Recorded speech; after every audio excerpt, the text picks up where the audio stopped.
후서가 이제 막바지에 이르러 갑니다. 이렇게 사도가 서신을 이제 막바지에 이르러서는 고린도 교회의 성도들을 향한 그의 애끓는 심정이 더욱더 크게 드러나고 있는 것 같습니다. 사도 바울이 오죽하면 자신에 대해서 이렇게 변명을 하고 자기 자신의 입장을 내세우고 주장할까? 우리가 이런 사도 바울의 마음을 깊이 헤아려 볼 필요가 있습니다. 사도 바울은 일평생 예수 그리스도 복음의 은혜 가운데 그리스도의 은총 가운데 그가 감화받고 그것으로 그가 사로잡혀서 일생을 주님의 복음을 위하여 헌신하고 하나님의 나라에 이 귀하고 위대한 병기가 되어서 오늘날 이와 같이 우리들에게도 이 귀한 복음을 전해 주었던 것입니다. 하나님의 베푸시는 은총을 우리가 깊이 묵상을 하고 그것들에 대해서 우리가 감사함을 배워야 할 것입니다. 성도들은 마땅히 예수 그리스도로 말미암아 하나님께서 우리에게 베풀어 주신 이런 하나님의 은혜, 또 감사, 여러 가지 은총들에 대한 이런 제목들이 많이 있을 것인데 이런 것들을 생각을 해 봐야 한다는 것입니다. 우리가 감사하지 않는 이유는 보이는 것에만 우리의 마음과 눈이 모두 다 빼앗겨버리기 때문입니다. 우리는 눈에 보이지 않는 것은 별로 귀한 줄로 모르고 눈에 보이고 내 오감을 만족시켜주고 내 말초신경을 자극하고 내 감각과 나에게 쾌감을 주는 그런 것들에만 우리의 마음과 눈이 빼앗기기 쉽고 그쪽으로 쏠리기 쉽습니다. 그러나 사실은 우리 눈에 보이는 것보다 보이지 않는 것들이 더욱 중요한데도 사람들은 잠깐 자기 눈앞에 있는 그런 것에만 집착하면서 많은 사람들이 인생을 허비한다고 할 수가 있습니다. 귀중한 것이 뭔지 모르고 뭐가 우선순위인지 모르고 그저 그렇게 육적인 감각, 쾌락, 육적인 가치만 쫓아서 살다 보면 사실은 뭔가 손에 잡히는 것 같아도 시간이 지나놓고 보면 아무것도 남는 게 없는 것이 또한 우리 인생이 가져다주는 교훈입니다. 하나님의 은총은 우리가 무의식 중에 쉽게 잊어버리고 관가하기가 쉬운 것들이에요. 이것들은 눈에 보이지 않는 영적인 교훈과 진리들이기 때문에 우리가 쉽게 잊어버리거나 간과하기 쉽지만 그러나 사실 이런 것들은 없어서는 안 될 귀한 것들이죠. 그런 것들보다 훨씬 쓸모없고 부차적인 것들은 도리어 사람들이 귀한 것인 양 취급을 하고 그래서 그런 것들을 통해서 우리가 사람의 미련함이 바로 이런 것에서도 드러난다는 것을 알 수가 있어요. 우리 사람의 미련함, 어리석음이라는 게 그런 거 아니겠습니까? 눈에 보이고 만져지고 당장 눈앞에 이익이 내 주머니에 들어오는 게 있어야 그것이 이득이라고 생각하는 것. 그러면서도 멀리는 보지 못하고 길게 보지 못하고 이런 것들이 바로 우리의 우매함, 무지함이다. 우리가 가령 현대의 과학 문명이 우리가 오늘날 많이 가치가 있다 이렇게 생각하지만 그러나 어떻습니까? 사실은 아무리 과학 문명이 뛰어나고 과학 문명이 우리 인간들에게 편의를 주고 여러 가지 즐거움들을 준다고 해도 사실은 1차 산업인 농업이 없다면 어떻습니까? 다 살 수가 없어요. 아니 밥을 먹어야 즐거워하고 밥을 먹어야 즐길 거 아니에요. 예? 그런데 우리가 농업이라든가 1차 산업이라든가 이런 것들은 우리가 별로 귀하게 여기지 않는 경우가 많아요. 아무리 내 주변에 다른 이들이 있어도 보다 중요한 것은 내 가정이 중요하죠. 아무리 다른 사람들과의 대인관계가 중요해도 먼저 가정이 귀하고 그 다음에 또 다른 사람과의 관계가 귀하고 이런 것이지, 가정은 아무렇게나 내팽개쳐놓고는 다른 사람들하고 관계가 아무리 좋아도 사실은 결국은 자기 자신한테 마이너스가 되는 거죠. 누워서 침 뱉기 이런 말이 있잖아요. 또한 성도는 교회가 우선시 되어야 됩니다. 이 교회가 얼뜻 보면 별거 아닌 것 같아도 이곳에서 지상에서 이 교회가 성도들의 모든 신령한 젖줄이 되고, 이것이 바로 어머니와 같이 성도들에게 영적인 모든 만난 것들이 교회를 통해서 다 누리게 되는 것이죠. 그래서 우리가 이렇게 본질적이고 영적인 것들을 우선시하고 이렇게 하는 것이 중요한 것입니다.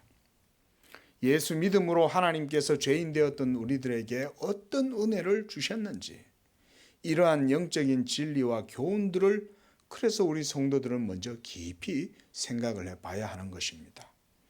고린도 교회 성도들이 바로 이와 같이 사도 바울의 마음을 섭섭하게 하고 안타깝게 했던 것은 바로 그런 거예요. 하나님께서 베풀어 주신 귀한 은혜, 진리, 이런 영적인 것들, 이런 것들이 그들에게 있어서 더 중요한데, 이 고린도 교인들의 눈과 마음은 헛된 육적인 것에만 쏠려 있었다는 거예요. 지혜를 자랑하는 데 쏠려 있고, 자기들을 아름답게 포장하고 드러내는 거에 쏠려 있고, 그래서 다른 사람이 와서 자기들을 이렇게 드러내고 자기들을 높여주고 자기들을 칭찬해주고 이러면서 현란한 말로 자기들을 즐겁게 해주고, 그러니까 마치 자신들이 뭐나 된 것처럼 이렇게 착각을 하면서 십자가의 복음은 무시해버린 거예요. 현대의 그리스도인들이 조심해야 될 것들이 저는 이런 거라고 봐요. 오늘날은 얼마나 과학 세계 문명을 구가하고 있습니까? 그러다 보니까 성도들도 이 세상의 현란함과 이 세상의 여러 가지 문명의 발달에 이러한 것들을 보고는 다 이렇게 거기에 매혹이 돼 가지고 그러는 건 좋아요. 그러나 그거보다 더 하나님께서 주시는 진리에 대해서 귀하게 여기고 복음을 가치 있게 여기고 영적인 것, 진리에 속한 것, 하나님의 말씀의 교훈들이 우리에게 더 중요하다는 생각을 해야 되는데, 이 세상의 것에 휩쓸려 가지고 마치 이 세상의 것이 더 대단한 것이냐 생각해서는 안 된다는 것이죠. 그런 성도가 많은 교회일수록 고린도 교회 같은 교회가 되는 거예요.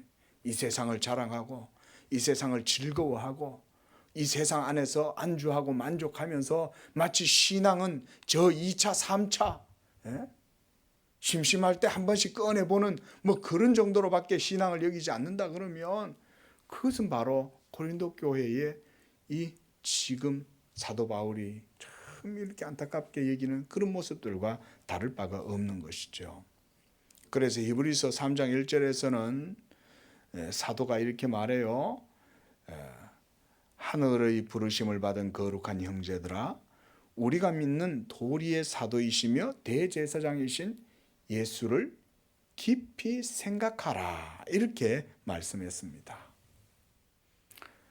하나님께서 왜 예수님을 세상에 보내셨는지, 그가 오셔서 무슨 일을 하셨는지, 또한 예수님은 어떤 분이시고 그가 행하시고 이루심으로 말미암아 하나님의 나라, 하나님의 의, 하나님의 진리가 어떻게 이루어졌는지 등에 관한 많은 신앙의 교훈들이 성경에 넘쳐나는데, 아무리 여러분 성경의 교훈이 차고 넘치면 뭐합니까? 그 성경의 말씀이 우리에게 주는 교훈과 그리고 그런 진리의 교리들에 대한 그런 깊은 묵상과 그리고 그것을 믿는 자신의 것으로 삼지 않는다면 도무지 그런 것들이 여러분들의 영적인 삶에 아무런 열매를 맺지 못하는 것이죠. 지금 사도 바울이 고린도 교회를 향해서 가장 답답해하는 마음이 바로 이런 거예요. 지금까지 복음을 전해서 교회를 세우고 그것에 성도들이 모여서 예배하고 하나님께 대한 믿음이 자라나고 있는데 어느 순간 와서 거짓 선지자들이, 거짓 교사들이 그들의 마음을 다 빼앗아 가지고 사도 바울을 비방하게 하면서 도리어 헛된 교훈을 따라서 이렇게 바른 믿음이 아닌 거짓된 믿음으로 나아가게 하고, 이런 것들을 볼 때 사도 바울이 걱정한 건 바로 이런 거예요. 예수 그리스도에게서만 뿌리가 내려져서 거기서 영적인 자양분을 받고 영적인 열매를 맺을 터인데, 온갖 육적인 것들, 육적인 욕망에 의해서 마음이 미혹이 되고 쏠려가지고 전부 다 바른 길을 걸어가지 못하고 있는 이런 상태를 바라보고 사도 바울이 지금 눈물을 흘리면서 이렇게 고린도 교회를 향해서 참 이 답답한 소리를 하는 거예요. 목멘 소리를. 이렇게 고린도 교회를 향한 사도 바울의 안타까운 마음을 우리가 이 본문에서 그렇게 볼 수가 있는 겁니다. 예수의 복음으로 이렇게 교회를 온전하게 세워놓았는데 이들이 이제는 사도 바울을 무시하고, 그리고 그들을 위해서 온갖 모든 것들을 헌신하고 아낌없이 내어주었던 바울을 무시하면서 그들이 사도 바울이 얼마나 간절한 마음으로 편지를 쓰고 있는지 우리가 이 본문을 통해서 우리가 볼 수가 있습니다. 11절에 보면 내가 어리석은 자가 되었으나 억지로 시킨 것이니, 너희가 억지로 시킨 것이니 나는 너희에게 칭찬을 받아 마땅하도다. 지금 이 말은, 너희가 억지로 시켰다, 이 말은 바로 우리가 지난주에 보았던 12장 1절에서 10절까지의 사도 바울의 말들이에요. 거기서 사도 바울은 자기의 체험이나 간증 이런 것들도 얘기하죠. 그리고 여러 가지 하나님께서 주신 영적인 권위라든가 은사들에 대해서도 사도 바울은 얘기를 했어요.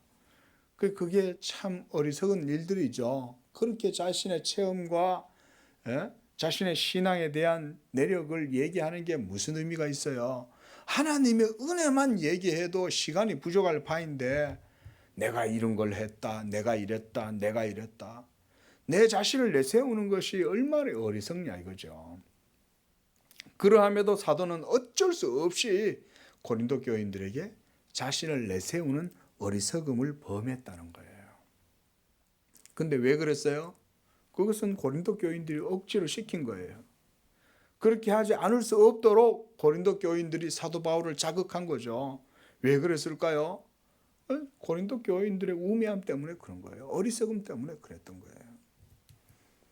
나는 너희에게 칭찬을 받아 마땅하도다. 내가 아무것도 아니나 지극히 크다는 사도들보다 조금도 부족하지 않다. 그렇죠? 사도 바울은 다른 어떤 사도들보다도 뒤처진 것이 하나도 없어요. 그런데 사람들은 도리어 고린도 교회 안에는 베드로파도 있고 아볼로파도 있고 그리스도파도 있고 각가지 패당을 지어가지고 이렇게 교회를 분열시키면서 교회의 기초와 그 틀을 다 흔들면서 지금 이러고 신앙생활을 하고 있는 것이죠.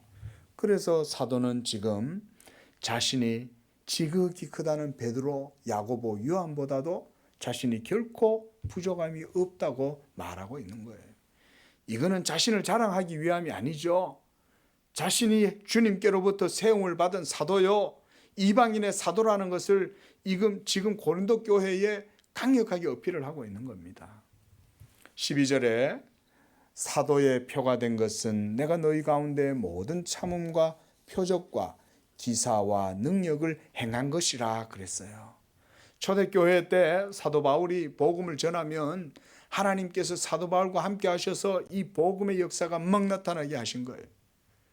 여러분, 예수 그리스도의 복음이 참된 진리이기 때문에 이 진리가 전파될 때 성령이 그와 함께 하셔서 이 복음의 교훈이 참되다는 것을 보여주시는 게 뭐냐면 바로 표적이에요. 표적, 사인. 그래서 기적 그 자체가 목적이 아니라 그 기적을 통해서 뭘 보여주냐면 사도 바울이 증거하는 바 그 말씀이 참되다, 이거를 하나님께서 이렇게 인치심으로 보여주는 거예요. 사인을. 그 다음 기사와 능력이 일어나는 것이죠. 이 모든 것들은 다 사도의 표다. 이렇게 사도 바울이 말하고 있는 거예요. 사도의 표. 하나님께서 사도 바울을 세워서 그를 통해서 예수 그리스도 복음이 전파되게 하고 그를 이방인의 사도가 되게 하신 다음에 그와 함께 성령이 역사하셔서 그가 복음을 전할 때마다 이와 같은 능력이 나타나게 된 거예요. 오늘날은 어떨까요? 저는 능력주의자는 아니에요. 그럼에도 불구하고 하나님의 복음은 능력이 있다는 것을 고백해요. 복음 그 자체는 능력이 있는 거예요. 그래서 우리가 초대교회와 같은 그런 기적이나 표적 같은 거를 일부러 다시 이어서 리바이벌 하려고 할 필요가 없어요. 그냥 예수의 복음만 순수하게 바르게 뜨겁게 확신 있게 증거하면 들을 자는 들을 것이요 이 복음의 능력 가운데 성령이 역사하심으로 이것을 듣는 자들의 영혼 속에 하나님의 생명의 능력이 나타나고 구원이 이루어지고 심지어 어두움의 권세가 깨어지고 이 주변에 마귀의 견고한 진들이 하나님의 복음의 말씀에 의해서 깨어져 나가는 거예요. 그렇게 깨어져 나갈 때 하나님의 나라가 거기 임하는 거예요. 그러면 어두움의 세계가 떠나가고 그때 잠시 잠깐씩 이렇게 하나님의 능력과 때때로 이런 것들도 나타날 수가 있어요. 그걸 드러내시는 것조차도 성령이 하시는 거예요. 설령 그런 것이 없다고 할지라도 기적이 없어도 상관없어요. 복음을 전하는 자는 복음의 확신 가운데 그것을 믿고 선포함으로 그걸로 끝나는 거예요. 다만 기도 가운데에 우리가 이 지역을 위해서 뜨겁게 기도하고 열심을 가지고 주의 복음을 전파하고 그러면 하나님이 이 복음 사역을 통해서 우리와 함께 일하시기 시작하시는 거예요. 그래서 우리 성도들은 기도하는 거예요. 믿으시기 바랍니다. 기도하시는 거예요. 기도.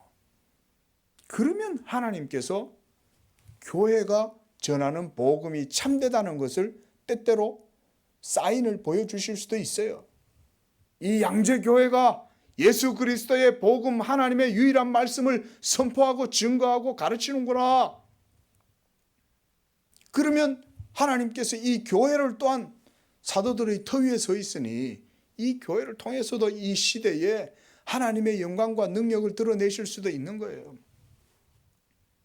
그렇다고 우리가 기적을 억지로 우리가 카피를 한다든지 그것을 일부러 조장을 하고 그래서도 안 돼요. 절대 그래서는 안 되죠. 오직 예수의 복음만을 전하면 하나님이 하신다. 그러나 사도시대 때는 이렇게 사도가 복음을 전하면 이러한 표적과 기사와 능력 그뿐만 아니라 사도 바울은 모든 참음이라고 얘기하고 있어요. 인내, 모든 참음이다. 우리는 표적과 기사와 능력만 생각하지 그리스도의 복음과 함께 인내하는 것을 배워야 됩니다. 하나님의 나라는 성도들이 또한 하나님의 복음 전하는 사역자들이 참음 가운데에서 이루어지는 거예요. 참음 가운데에서. 그래서 참는 것도 필요한 거예요. 13절에 사도 바울은 자신이 이제 이 고린도 교회를 향해서 얼마나 애를 많이 쓰고 수고했는지에 대해서 얘기하면서 그들이 자신에 대해서 부당하게 대우하고 있다는 것을 이렇게 에둘러서 비판을 하고 있어요.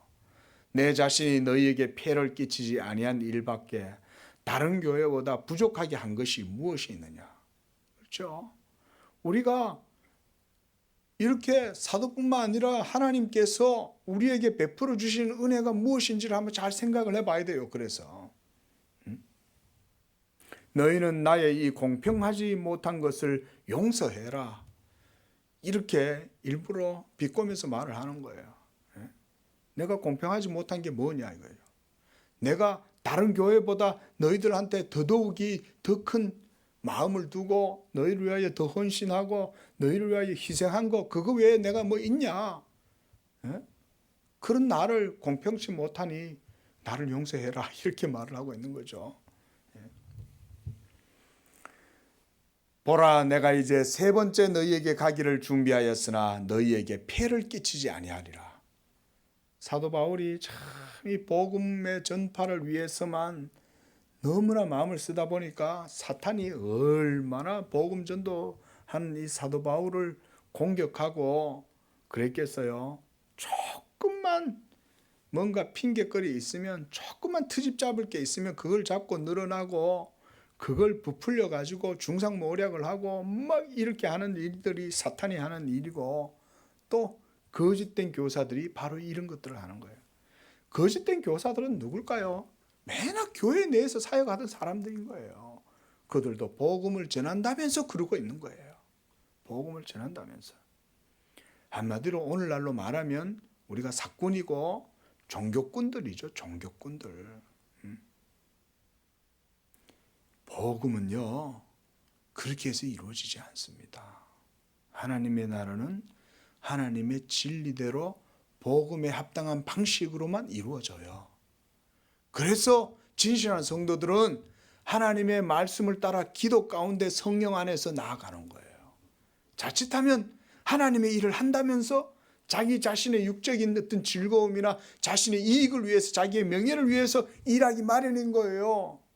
사람이라는 게. 그 거짓 교사들이라고 해서 예수 믿는다고 말 안 했겠어요? 본인들도 하나님을 섬긴다고 다 말을 했을 거란 말이에요.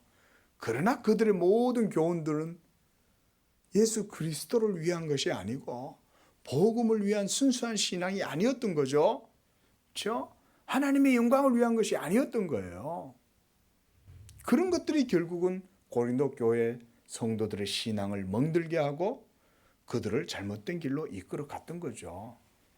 오늘날도 그래서 우리가 주님도 이 거짓 선지자들을 삼가해라, 이렇게 주님이 말씀하시는 거예요. 삼가해라.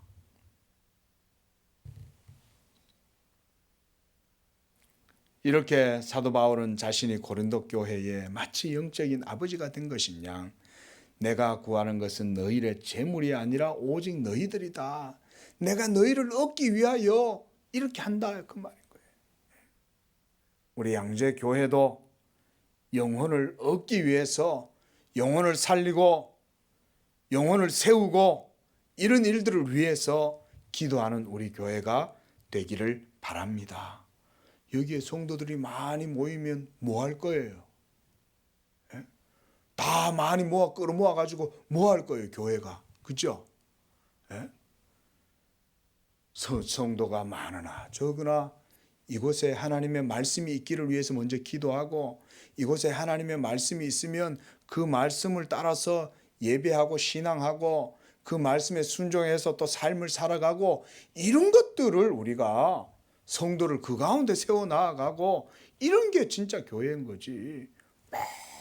뭐 수천 명 모아가지고 찬양 희까번쩍하게 하고 막 놀라운 일들이 일어날 것이냐, 막 이벤트를 해가지고 분위기를 몰아가고, 전부 다 하나님 말씀에서는 다 벗어난 거예요.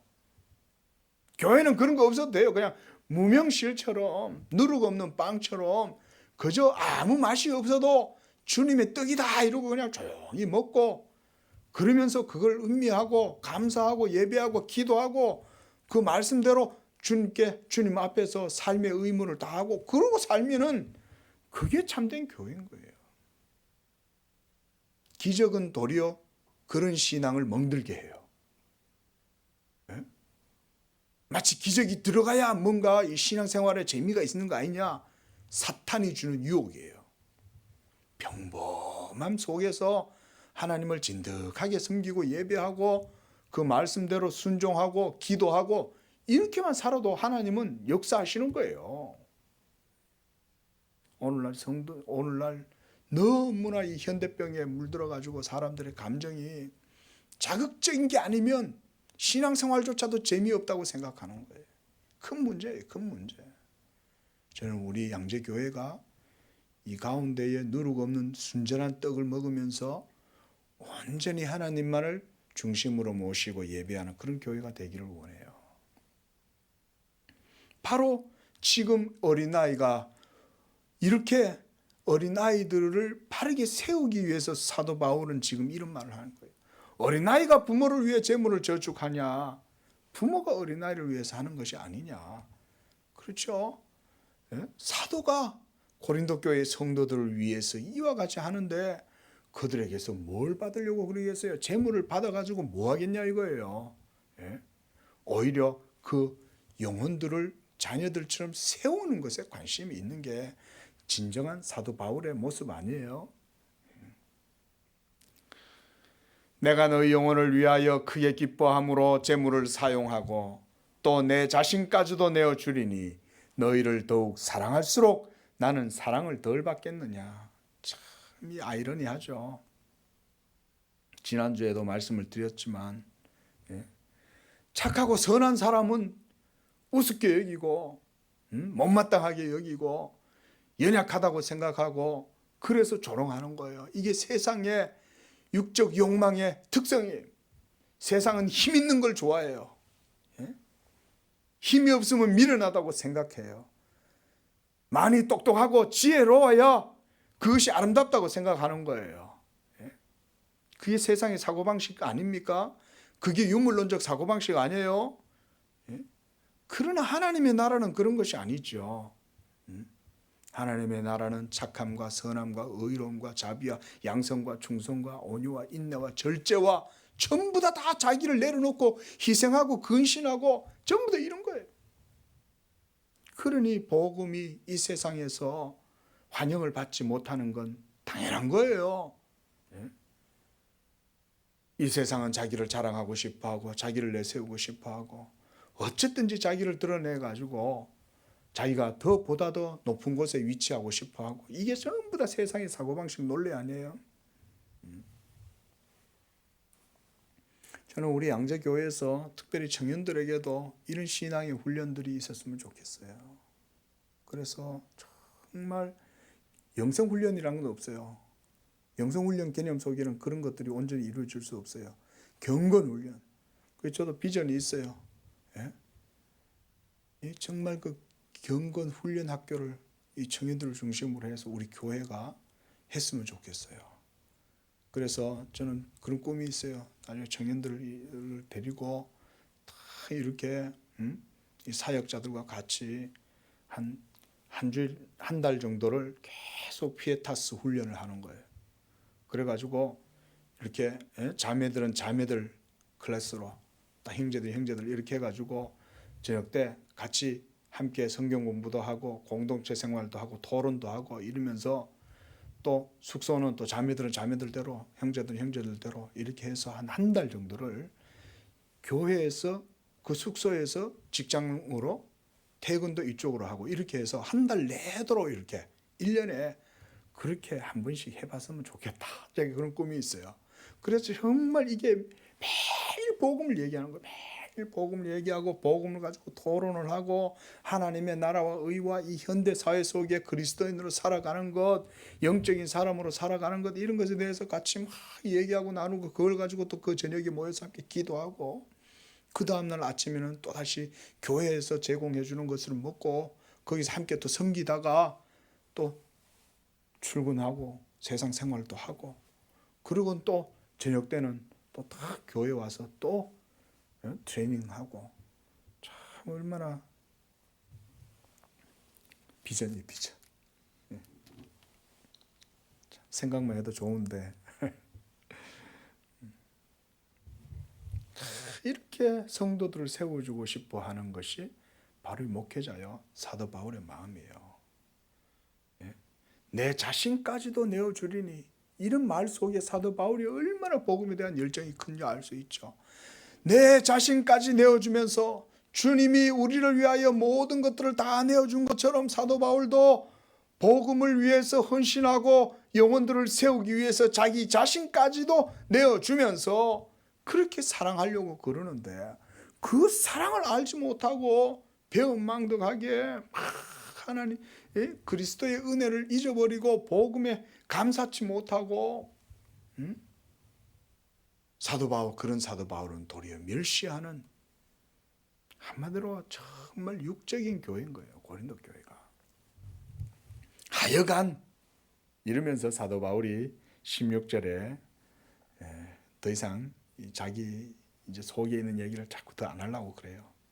하여간, 우리말로는 하여간 이렇게 번역을 해놨어요. 어떤 이가 말하는데 내가 너희에게 짐을 지우지는 아니하였을지라도 교활한 자가 되어 너희를 속임수로 취하였다. 자, 보세요. 이 사도 바울을 중상하는 사람들도 사도 바울이 짐을 지우지 않았다는 걸 알고 있었어요. 예? 짐은 지우지 아니하였지만 되게 교활하다, 이렇게 말한다는 거예요. 사탄이 다 이렇게 합니다. 사탄이 얼마나 악랄한지 몰라요. 그래서 너희를 속임수로 취하였다, 이렇게 말. 야, 너희한테 짐을 안 지우는 것 같아도 뒤로 싹 다 빼내고 횡령하고 배임하고 다 했어. 이런 식으로. 아니, 복음 전하는데 바쁜 사람들이 남을 비방할 일이 어디 있어요? 예? 이런 거 하나만 봐도 남을 비방하는 사람은 일단 딱 회색 안경 끼고 봐야 되는 거예요. 이 사람이 왜 이렇게 비방을 하지?